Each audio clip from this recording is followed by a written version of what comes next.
451 tambahan pensiun tambahan yang Pak Kaspen sudah dibayarkan oleh rekan-rekan ada sekitar 151. Di wilayah Sragen, lebih dari 3.100 pensiunan PNS, TNI, dan Polri menerima uang pensiun dari pemerintah. Mengantisipasi antrean, PT Pos Indonesia Cabang Sragen menambah loket serta jam pelayanan hingga pukul 6 petang.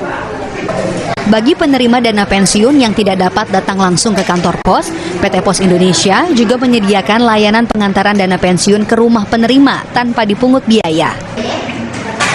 Kami menyediakan layanan pengantaran ke rumah pensiunan, jadi kami sesuaikan waktunya, bisa sore hari kami antar ke rumah tanpa tambahan.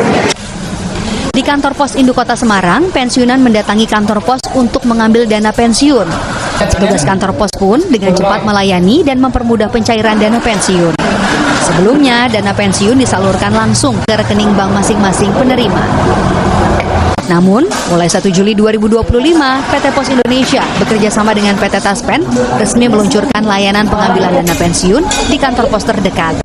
Melalui skema baru ini, penerima pensiun langsung mendapat uang tunai dari kantor pos. Tim Liputan, Kompas TV.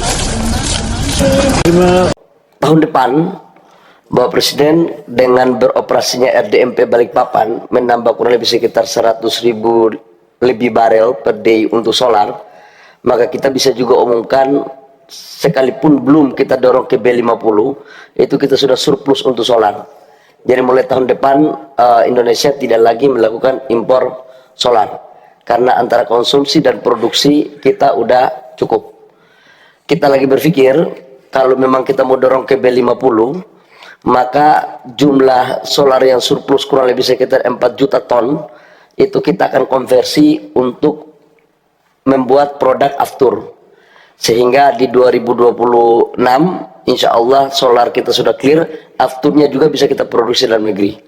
Sementara untuk bensin kita masih tetap impor, dan karena itu kami menyarankan agar program etanol itu bisa kita jalankan dan bisa kita produksi 2027. Yang kedua, Presiden, kami laporkan tentang subsidi di 2000.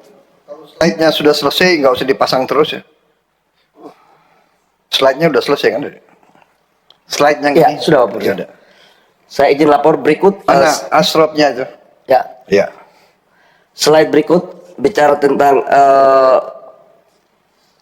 subsidi listrik, Pak Presiden.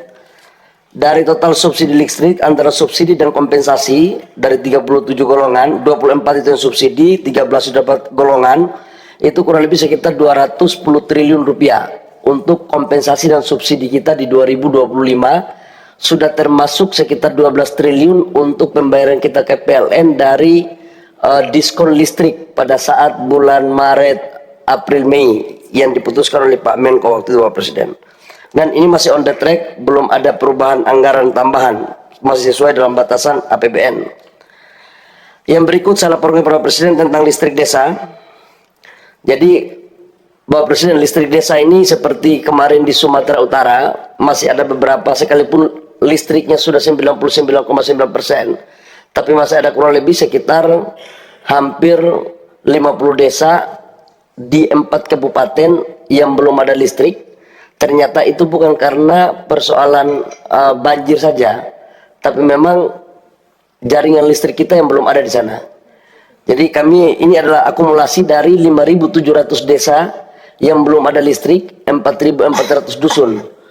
Kami menyarankan agar bisa kita lakukan program sampai dengan 2029 agar semua desa di Indonesia ini bisa dilistriki, sekaligus menunjang program tentang sekolah-sekolah yang berbasis teknologi.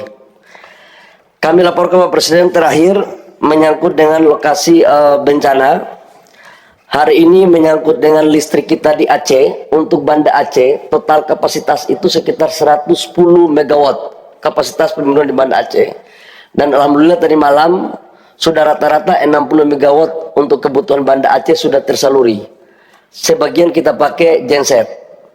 Nah, untuk jaringan gardu induknya yang kami laporkan kemarin kepada Bapak Presiden, itu sudah sekitar 80-90% sudah terpasang, tapi mungkin sekitar minggu-minggu ini paling lambat Rabu atau Kamis baru bisa jadi semua. Kalau ini jadi, maka aliran listrik dari Arun Birem itu baru bisa masuk secara normal, dan transmisi untuk jalur Sumatera itu sudah bisa connect.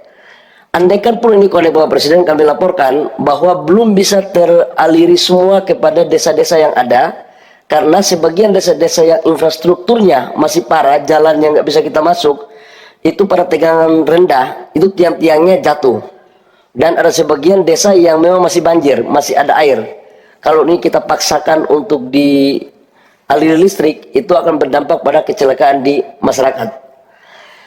Terakhir saya laporkan kepada Presiden terkait dengan mobilisasi BBM dan LPG di daerah Sumatera, khususnya Sumut sama Aceh. Kalau Sumbar relatif insya Allah jauh lebih baik. Kalau di Sumut itu persoalannya sekarang tinggal LPG. LPG yang masih butuh atensi besar, karena sebagian jalan belum, maka kita menambah kapal dalam rangka memobilisasi LPG dari laut. Kemudian kalau Aceh, Bapak Presiden, jujur saya katakan di 3 kabupaten itu memang membutuhkan effort yang sangat luar biasa, karena akses darat belum bisa. Jadi kami masih drop dengan Pertamina pakai heli, pakai pesawat Hercules, ada jalan-jalan tikus juga kami pakai, kemudian rakit juga kita lakukan. Apapun yang bisa kita dorong untuk bisa melakukan percepatan, kita maksimalkan potensi yang ada.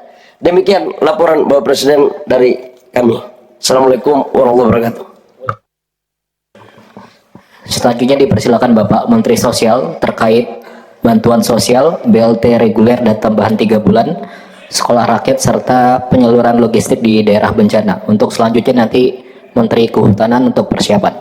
Bapak Menteri Sosial dipersilakan. Terima kasih Pak Seskap, Pak Presiden, Bapak Wakil Presiden. Izin melaporkan beberapa hal. Yang pertama tentang sekolah rakyat.